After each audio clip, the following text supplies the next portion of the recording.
Bismillahirrahmanirrahim. Assalamualaikum warahmatullahi wabarakatuh. Kembali lagi di channel YouTube UNU Blitar. Dan saya di sini adalah Leli Sofia, mahasiswi PGSD UNU Blitar Cabang Gempol. Akan sedikit menjelaskan tentang materi belajar dan pembelajaran untuk memenuhi ujian tengah semester yang diampu oleh dosen kami, yakni Bima Tangguh Alam MPD. Baiklah, kami di sini akan langsung menjelaskannya. Dari masa ke masa, teori belajar dan pembelajaran berubah dan berkembang dengan sangat baik. Dan berikut 5 perbedaan pendidikan zaman sekarang dan zaman dulu. Seiring berkembangnya zaman, berbagai kehidupan mulai berubah. Tidak terkecuali pendidikan.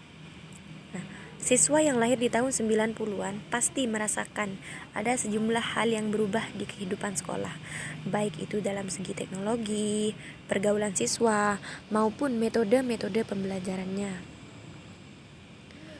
Dan kesempatan kali ini kami akan menjelaskannya. Yang pertama, perbedaan antara belajar dari masa sekarang dan masa dulu adalah cara belajarnya di dalam kelas. Generasi 90-an pastilah sempat mengalami cara belajar menggunakan papan tulis hitam, yang dimana alat tulisnya itu menggunakan kapur. Beda dengan saat ini yang dikenal dengan warga 62. Sekarang nampak alat bantu belajar tersebut mulai ditinggalkan. Diganti dengan apa? Diganti dengan papan tulis yang putih dan memakai marker.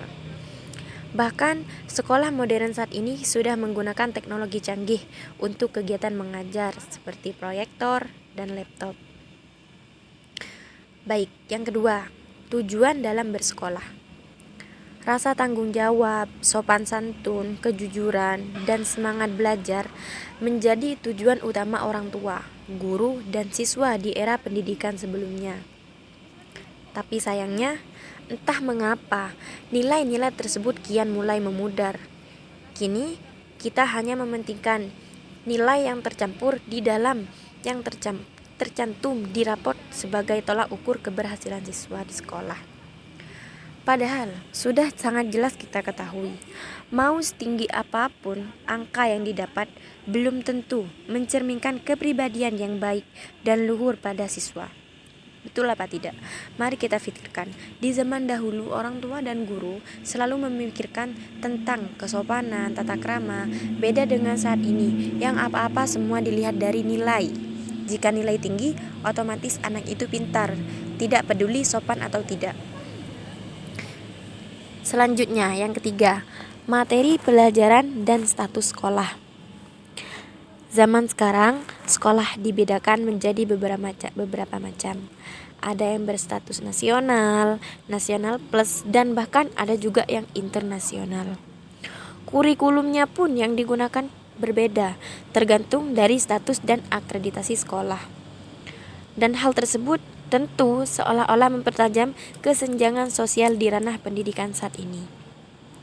Sementara pada zaman dulu, kegiatan belajar mengajar di sekolah masih erat sekali kaitannya dengan pembentukan karakter siswa, baik di sekolah favorit ataupun sekolah biasa. Materi yang diajarkannya pun cenderung sama, kalaupun ada perbedaan tak terlalu mencolok seperti zaman sekarang ini. Dan yang keempat, sumber informasinya. Sebelum internet mulai populer, siswa memang agak kesulitan mencari sumber informasi tambahan untuk keperluan belajar. Mereka mesti rajin membaca, membeli buku ke perpustakaan, membaca koran, atau sekedar bertanya pada guru atau orang-orang yang lebih tahu dari mereka. Tetapi sekarang, siswa bisa mendapat informasi tambahan. Lewat apa? Bisa lewat dari video, artikel, internet. Dan sekarang bahwa jika ada tugas sudah tidak usah repot-repot kita pergi ke perpustakaan untuk membaca buku ataupun membeli buku.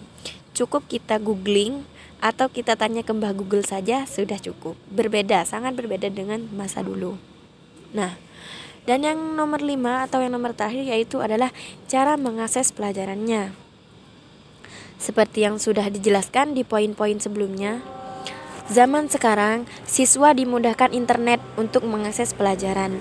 Berbagai layanan bimbingan pelajar pun tersedia, mulai dari temu tatap sampai bimbel-bimbel yang berlabel online. Kenyataan ini sangat jauh berbeda dengan pendidikan zaman dahulu, di mana akses pelajaran masih sangat terbatas. Sangat sulit untuk mendapatkan internet, apalagi dan kita bisa mencari informasi di seluruh dunia ini melalui internet. Hampir semua informasinya, mulai dari geografi sampai hal-hal yang tidak bisa terjangkau dengan pikiran pun ada di internet. Kita sadar bahwa jumlah informasi itu miliaran kali lebih banyak daripada kapasitas otak kita untuk menyimpan. Maka kita mengingat-ingat semua informasi, tetapi belajar bagaimana cara mendapatkan informasi itu waktu kita membutuhkannya. Tidak hanya mengandalkan internet, namun kita harus membenahi otak kita, membenahi diri kita. Bagaimana caranya kita sekiranya tidak tergantung pada internet. Seorang anak atau peserta didik belajar paling banyak dari apa yang dilihat dan didengarnya. Oleh sebab itu, sangat penting bagi kita untuk calon pendidik menempatkan anak di lingkungan yang bisa membina dan mendidik anak untuk menjadi seorang manusia yang dewasa, penuh kasih sayang, cerdas, mampu berempati dengan orang lain, jujur, bertanggung jawab, dan dapat diandalkan serta berhati nurani.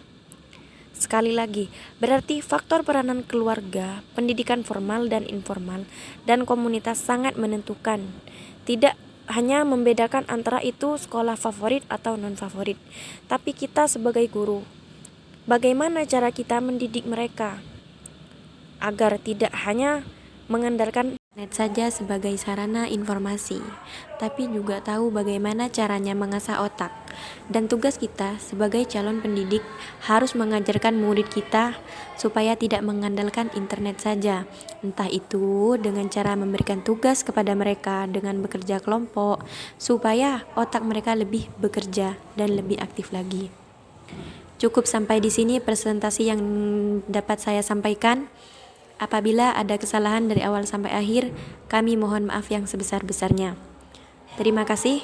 Assalamualaikum warahmatullahi wabarakatuh.